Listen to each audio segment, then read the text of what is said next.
music from the top, just so you can get a feel, and then we're gonna do it, and then Brian's gonna do Toxic Baby Boy. All right? Cool. Because I want to do like a rough run of everything. Okay. Oh, baby, baby, how was I supposed to know? Fame doesn't end when the cameras turn away. That's the part most people miss. When the spotlight fades, silence doesn't arrive immediately. What arrives first is adjustment, learning how to exist without constant direction, learning how to make choices again when decisions were once made for you, learning how to be a person after being a symbol for so long. This is where Britney Spears' story really begins. For years, her life was lived in public but controlled behind the scenes. Every appearance was analyzed, every silence interpreted, every smile treated as evidence. And when the spotlight finally loosened its grip, the world expected relief, freedom, a clean return to normal. But there is nothing normal about life after total visibility. What rarely gets discussed is how disorienting it can be when attention disappears but consequences remain, when privacy returns but identity feels fractured, when the world moves on yet your own sense of self is still catching up. Life after the spotlight is not a victory lap. It's a recalibration. It's unlearning survival patterns that once kept you safe. It's navigating independence without a roadmap. And it's doing all of that while knowing millions of people still feel entitled to your inner life. This is not a story about performances or comebacks. It's about what happens after control ends, but healing has not fully begun. About the quiet complexity of rebuilding autonomy when your past was lived at maximum exposure. To understand Britney Spears today, you have to stop looking for spectacle and start paying attention to absence, what she no longer shares, what she protects, what she is still figuring out away from the stage. Because the most difficult chapter of fame is not being watched. It's learning how to live when you finally aren't. For most people, the spotlight feels like something you step into and eventually step out of. A phase, a chapter. But for someone whose identity was shaped under constant surveillance, there is no clean exit. The spotlight does not simply turn off, it leaves residue. Britney's early fame was not just success, it was total immersion. Her schedule, appearance, voice, and behavior were structured long before she had the chance to develop adult autonomy. She did not grow into fame gradually. She grew up inside it. And when that happens, the line between who you are and what you are expected to be becomes dangerously thin. From the outside, life after peak fame looks like freedom. Less pressure, less scrutiny, more control. But that assumption misunderstands how deeply control can embed itself into daily life. When decisions are made for you long enough, choice itself becomes overwhelming. Freedom is not immediately empowering. It can be disorienting. One of the least discussed consequences of prolonged visibility is how it interrupts self-trust. For years, Britney's instincts were questioned publicly and privately. Her emotions were debated. Her reactions were medicalized. Over time, that environment teaches a person not to trust their own internal signals. When everyone else is always watching, interpreting, and correcting, you start deferring to external judgment automatically. So when the structures around her finally loosened, the challenge was not simply reclaiming control, it was learning how to use it. Life after the spotlight introduces a quiet kind of pressure. There are fewer cameras, but more expectation. People expect healing to look calm. They expect recovery to look coherent. They expect silence to mean peace. But healing is rarely tidy, especially when trauma unfolded publicly. Another complication is that visibility never fully disappears. Even in quieter moments, attention lingers. Movements are still interpreted. Posts are still analyzed. Absence is still discussed. Privacy returns unevenly. You are left with space, but not anonymity. This creates a strange tension. On one hand, there is a desire to protect what is finally yours. On the other, there is an awareness that anything shared will be magnified. That tension shapes behavior. It encourages partial expression, guarded openness, a careful balance between speaking and withholding. What often gets misread in this phase is expression without polish. When someone has spent years being filtered, rehearsed, and managed, unfiltered expression can look erratic to outsiders. But what they are often seeing is not instability, it is adjustment, the mind recalibrating after long-term constraint. There is also grief here, even if it is rarely named. grief for time lost, for choices never made freely, for versions of self that were shaped by survival rather than desire. Grief does not always present as sadness. Sometimes it appears as restlessness, confusion, or resistance to structure. After the spotlight, there is no script, no applause cue, no external validation to guide pacing. That absence can feel unsettling, especially for someone whose entire sense of rhythm was externally imposed. Silence becomes loud. Time feels unstructured. Identity feels unfinished. Another layer often overlooked is how trauma affects perception of safety. Public life taught her that visibility could be dangerous, that attention could be weaponized, that trust could be exploited. Those lessons do not disappear when circumstances change. They shape how you move, what you share, and how you relate to others. So, life after the spotlight is not about reclaiming joy immediately. It is about rebuilding safety internally, learning which boundaries are real, which fears are inherited, which reactions belong to the present, and which are echoes of the past. This is why behavior in this phase often confuses observers. People expect a return to normal, but normal was never an option. Normal assumes a baseline that was never established. What exists instead is reconstruction. Reconstruction is messy. It involves trial and error. It involves expressing things imperfectly. It involves pulling back after oversharing and oversharing after pulling back. These fluctuations are not signs of failure. They are signs of learning.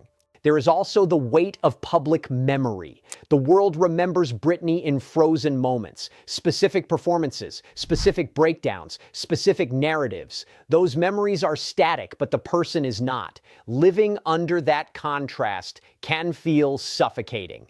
You are changing, but the reference points never do. This creates another challenge: reclaiming authorship, telling your own story when so many versions already exist, deciding what to correct, what to ignore, and what to let remain unresolved. Not every story needs closure, but the pressure to provide it can be intense.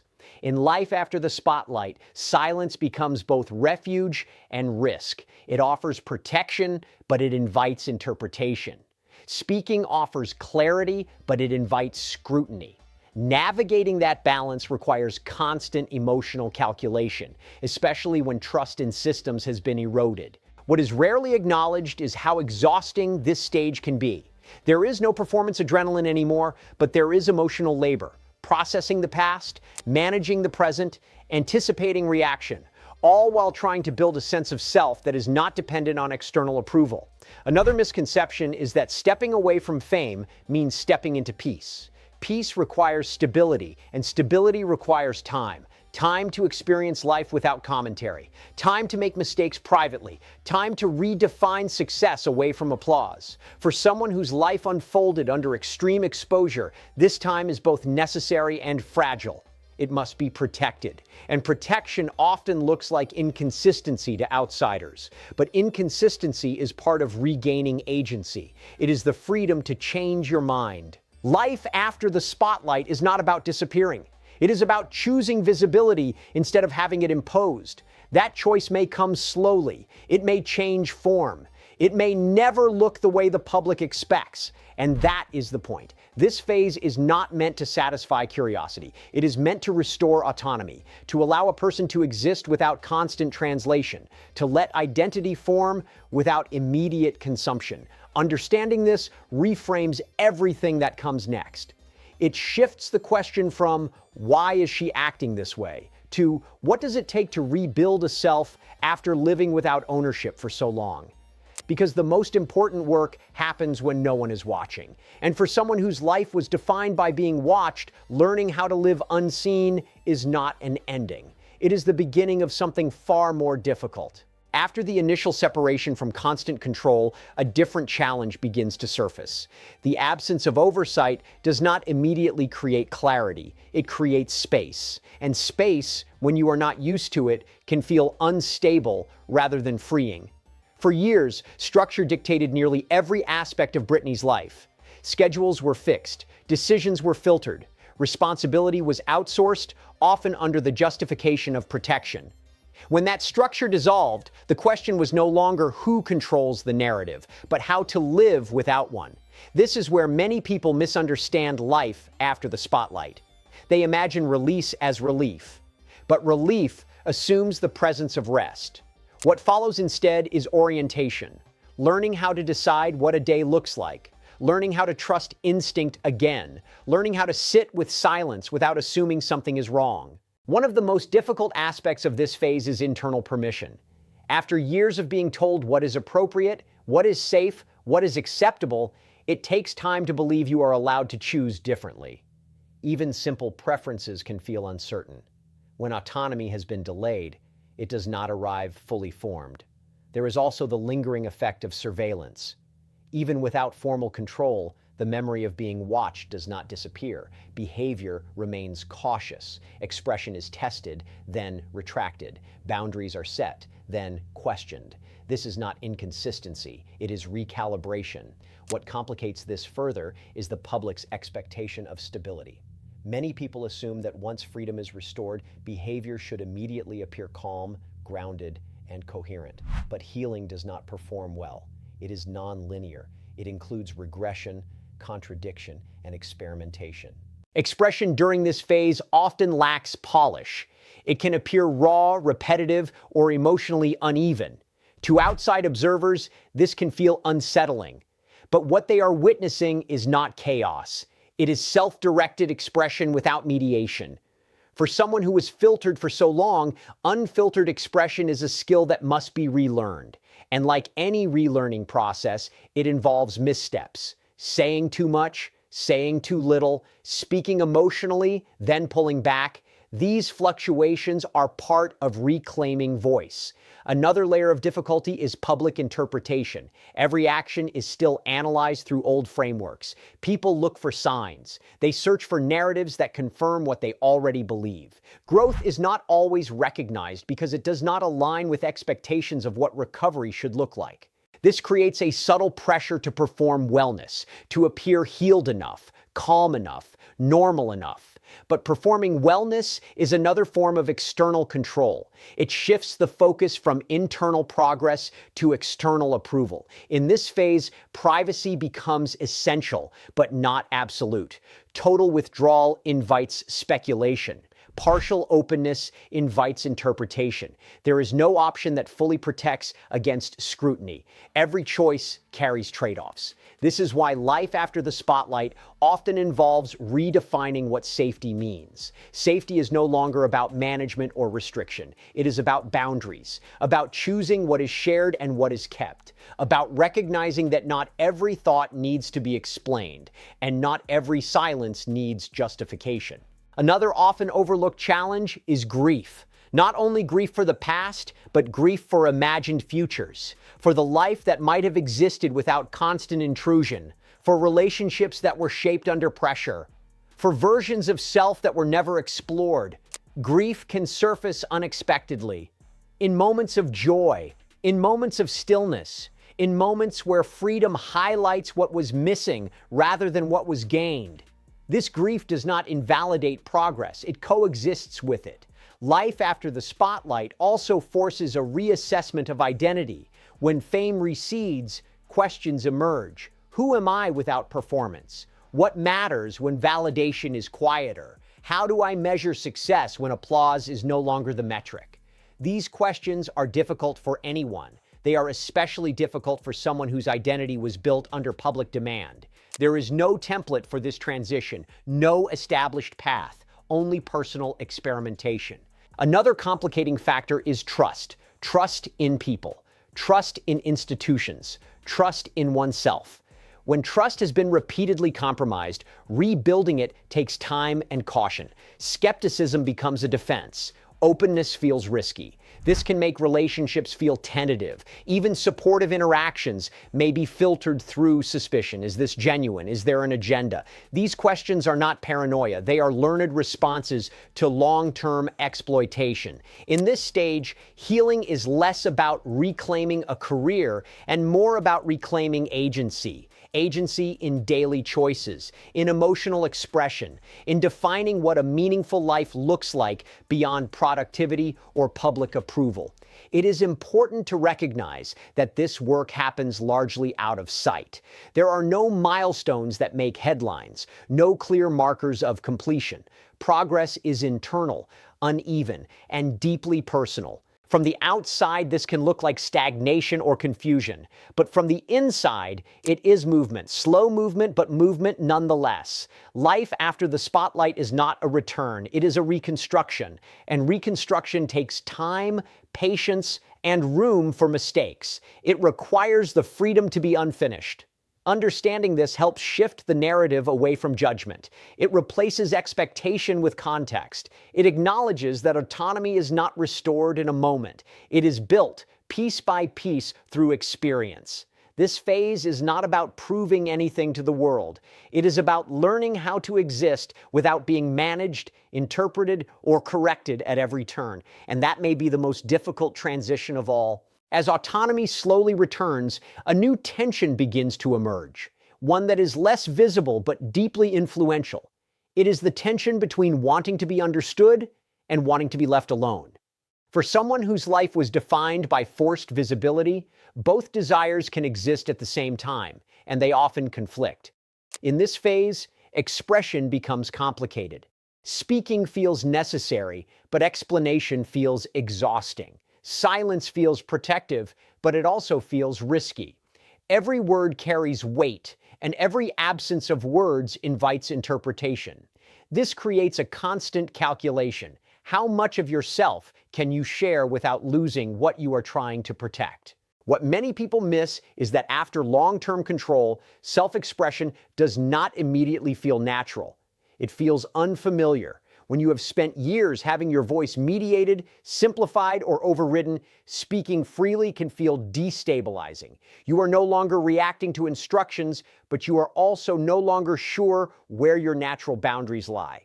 This uncertainty often shows up in patterns that outsiders misinterpret. Repetition, for example, is frequently read as fixation. But repetition can also be grounding. It is a way of reinforcing ownership over thoughts that were once dismissed or ignored. Saying something again is not always about convincing others. Sometimes it is about convincing yourself that you are allowed to say it at all. There is also the issue of emotional timing. Trauma does not unfold in a linear narrative. Memories surface unevenly. Insight arrives in fragments. But public discourse prefers coherence. It prefers a clear story with a beginning, a middle, and an end. When someone's expression does not follow that structure, people become uncomfortable. That discomfort often turns into judgment. Observers begin asking why healing does not look calmer, quieter, more resolved. They expect progress to move in one direction. They expect strength to look composed. But recovery after prolonged control often involves visible experimentation, trying on independence, rejecting it, returning to it. This back and forth is not failure, it is learning. Another challenge in this phase is how past narratives continue to dominate perception. Even as circumstances change, the public lens often remains fixed on earlier chapters. People search for signs that confirm what they already believe.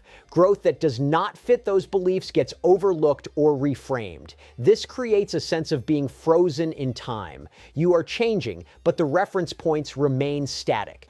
Your present actions are interpreted through old stories, even when they no longer apply.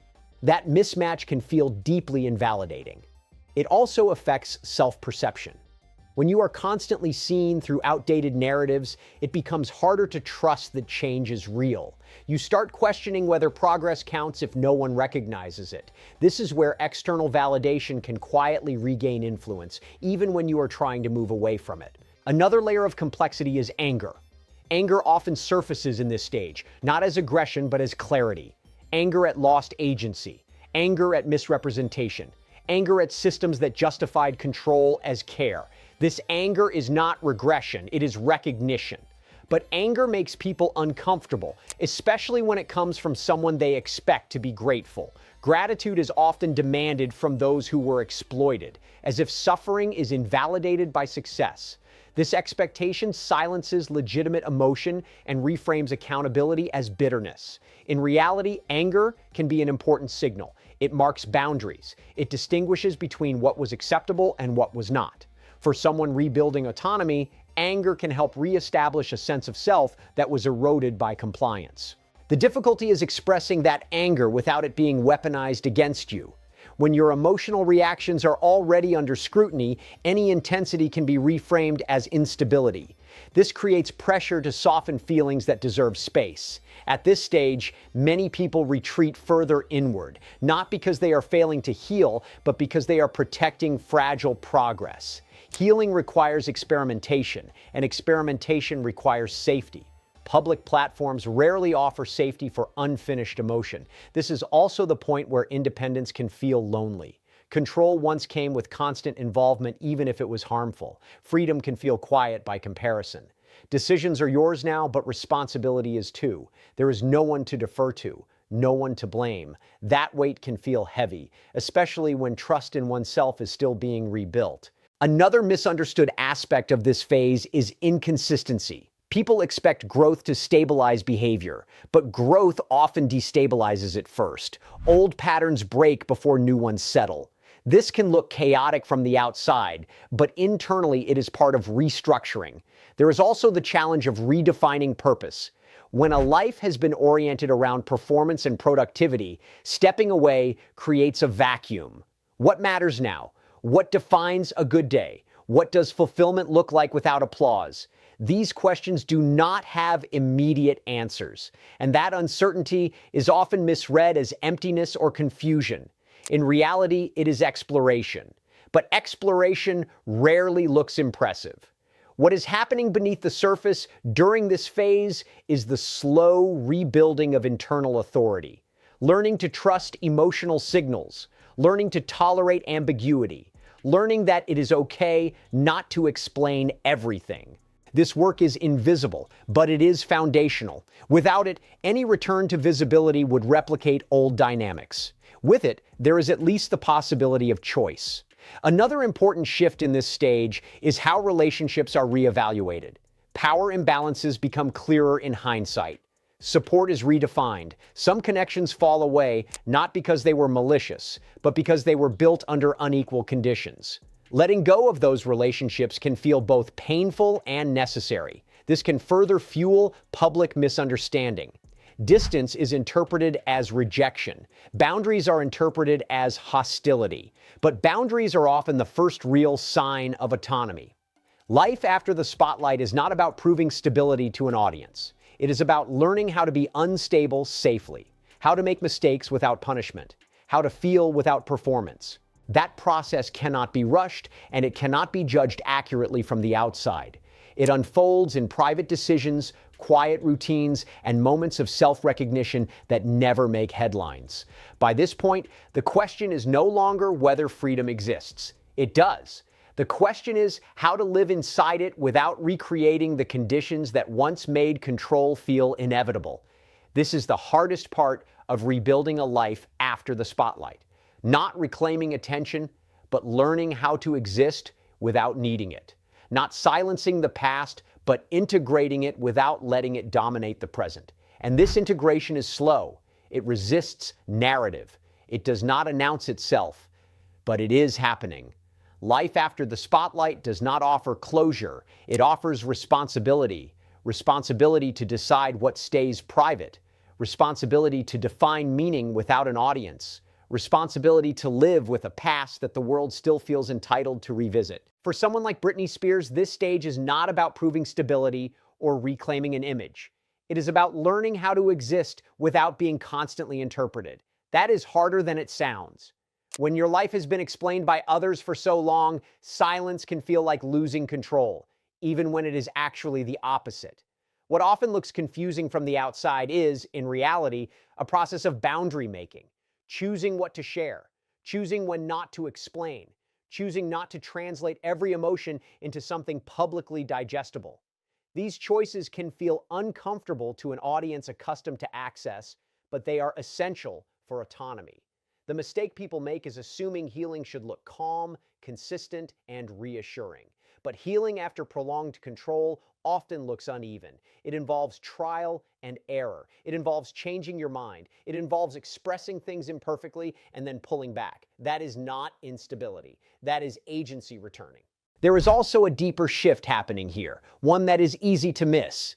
The need for approval slowly weakens. Not all at once and not completely, but enough to change priorities. External reaction matters less. Internal alignment matters more. That transition is subtle, but it is profound. The world may still search for signs, for explanations, for evidence that everything makes sense again. But life after the spotlight is not about restoring a narrative others are comfortable with. It is about living without constantly narrating yourself. That is where real freedom begins. Freedom is not loud. It does not announce itself with clarity or confidence. It shows up quietly in the ability to say no without explanation, in the ability to sit with discomfort without performing reassurance, in the choice to let parts of your life remain unfinished and unseen. This is why judging from a distance is so unreliable. What looks like withdrawal can be protection. What looks like inconsistency can be growth. What looks like silence can be self-respect. If there is one thing this story reveals, it is that the end of fame is not an ending. It is a transition into something far less visible and far more demanding. A life where meaning is no longer measured by applause, but by safety, agency, and self-trust. And that kind of life cannot be rushed. It cannot be explained neatly. It can only be lived. If this perspective made you slow down, if it changed how you think about fame, control, and what healing actually looks like, then you already understand why these stories matter. Share this with someone who looks beyond headlines. Stay connected if you want more conversations that question what we expect from public figures when the cameras finally stop rolling. Because the most important chapters are rarely the loud ones. They're the ones written quietly after the world stops watching.